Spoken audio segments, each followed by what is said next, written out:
the matchup against LSU, I love it. If it was in a vacuum, I would love it. LSU's playing UCF. It's September 15th. Great. This is a great matchup to watch. But we had the potential of seeing UCF play Florida. And that would have been a great unofficial state championship game. And for those of us who look at the entire national scene, that obviously would have matched up then LSU against Michigan. Those two football powers have never played. And more to my point, I know this is out of your arena, Florida and Michigan have played 3 times now in 24 months. It makes no sense. They're playing a third time. They play more times against each other than other teams in their own conference. And again, to your part of the action here, it's UCF and Florida. What could have been? Yeah, there's been a lot of yapping back and forth between the two fan bases on Twitter about who's ducking who. Did Florida duck UCF by having some sort of pull on where Michigan got ranked in the final CFP rankings? I know that the rules state that Scott Strickland, the AD for Florida, actually had to recuse himself from the discussion within the CFP committee when it came to the discussion of where Florida would be ranked and what bowl game they would go to. But he doesn't have to recuse himself about where Michigan gets ranked. So if you put your tinfoil hat on, you could say, well, Strickland did tip the scales toward playing Michigan in the Peach Bowl in Atlanta, as opposed to playing UCF in the Peach Bowl in Atlanta, because it would have been a no-win situation for Florida against an in-state school. I don't know. I wasn't there. I wish I was. I would have loved to have been a fly on the wall to see how that conversation went down. It's just a bummer about how political college football gets at that level. What I do know is if you flipped UCF and Michigan, and you had Michigan play LSU, like you mentioned, Mark, in the Fiesta Bowl, that would have been a really fun matchup. If you had UCF play Florida in Atlanta, that also would have been a really fun matchup, not just due to the in-state situation, but it's a lot easier for those fan bases to travel to Atlanta than it is to Phoenix. Even though this is the second time that UCF has headed out to the Fiesta Bowl, the first time it was back in 2013 for their very first game in the BCS era when they beat Baylor under George O'Leary. I think that the fans of college football and the fans of college football in the state of Florida in particular got robbed of something that could have been really special. I think it would have been a great atmosphere inside Mercedes-Benz Stadium. There was rumors that the Peach Bowl would not have wanted the same team 2 years in a row. They came out and said that's not true. And ESPN didn't exercise any influence over that decision either. So who did? We just won't know officially, unfortunately. I know Strickland has come out and said that it wasn't me, but still, I think if the bowl games themselves were interested in the best possible matchups from a TV interest perspective and from a attending fan interest perspective, it would have made more sense for UCF to play Florida in Atlanta and Michigan to play LSU in Phoenix. But as someone once said in an article on the Athletic that I was reading just recently about college football and maybe expanding the playoff, this sport doesn't do logic very well.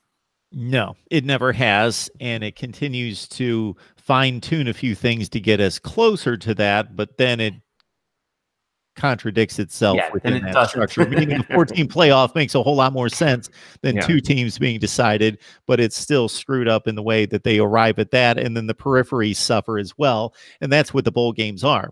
They do not decide a championship. The championship's being played elsewhere, but the bowl games are for entertainment.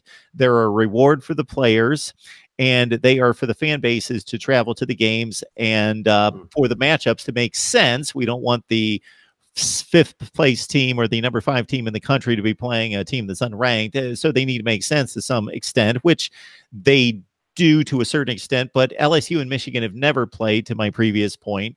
And these two teams, if you're looking at the Michigan and Florida fan bases, they what incentive do these fan bases, except for if they just want to see their team play and travel to a nice locale, to go see their team play a team that they've played 3 times in 2 years Yeah. is dumb. And then the whole nation wanted to see Florida and UCF play, and especially the state of Florida. Just the interest that would have been generated. That's the other thing that you would think that they are interested in, is getting fan bases to the game, getting eyeballs to the TV set. And within the state of Florida, they would have been at a fever pitch, the interest in this game. Yeah. I mean, and you're absolutely right about these bowl matchups. I think there also one other thing is 3.5 hour programming blocks for the television networks that's televising it, in particular ESPN and whoever else may be televising any bowl game you may come across. But for me, the theory behind these bowl games that are not part of the playoff, now that we do have the playoff, is how do we get the best possible matchups, the most fun matchups? Some years they've hit it, others they haven't. Some years you know that you're just not going to get it based on how everything shook out, and I get that. It's random at best sometimes. But this just made too much sense, didn't it? That's the part for me that's kind of sad as a fan. I would have loved to have seen UCF play Florida. Last time I think they played was 11 years ago. Florida wrecked UCF at a time when they were when UCF was down in Gainesville. But I got to remember, I grew up a Miami fan in South Florida.